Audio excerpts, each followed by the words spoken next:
The Blackmagic Pocket Cinema Camera 4K has steadily been making its way into the hands of eager users, but like buying a professional cinema camera, you can quickly realise that the brain was only the first of many purchases. We're trying to allow the camera to have as much in it so you don't have to have a lot of rigging, but at the same time, out to be as big as you possibly want it to be.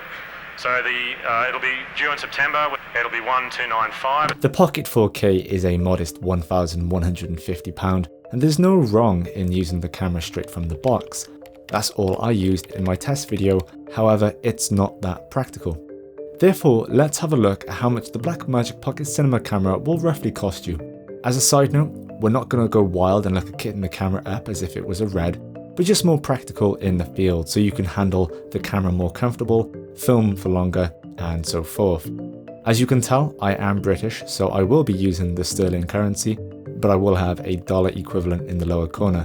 The Pocket 4K, unlike photography cameras but like a typical cinema camera, does not ship with a lens in the box. If this is your first purchase, you're going to need to buy a lens. The Lumix 12 to 35mm f2.8 has become a favourite due to the native micro four thirds mount, the favourable aperture size, and primarily because of the built-in lens stabilisation. You can pick one up for £650. If you're transitioning from another camera and already have your own lenses, but they are EF lenses, you'll need a mount adapter. There is currently a budget speed booster on the market for £150, but as noted in my review for premiumbeat.com, it doesn't have the best quality, and therefore you would need to acquire a Metabones EF to micro four thirds mount, which is currently at £575. If shooting at 4K RAW, the media will fluctuate at a size of 90 to 100 megabytes a second, which reels in at just a gigabyte every 10 seconds. Not only are you going to need a dependable card that can write that data, but one that can house the sheer quantity of gigabytes that the camera is producing. With a CFast card, you ideally want one that houses around about 256 gigabytes of storage, and you can acquire a CFast card for around about £280. However, many dislike the price point of CFast cards when SSDs are cheaper and house more storage. The Samsung 500GB has become a favourite among Pocket 4K users, and it retails at just £89. But of course, you will require rigging fixtures to mount it to the camera. A camera cage, £80. This will not only better protect the camera, but it also allows you to mount further tools onto the camera, as the top mount on the Pocket 4K should only really be used for light equipment such as the Apertura Marin or a Rode video mic. With the cage, the camera will become harder to grip, so we need to add handles, but this is a requirement regardless, as it allows for easy pickup and better point of contact when handheld shooting. A top hand £20, and if you've opted for the SSD memory, you will also need an SSD mount which comes in at £27. The battery life on the Pocket 4K isn't great, but thankfully the LPE6 isn't that much of an expensive power resource.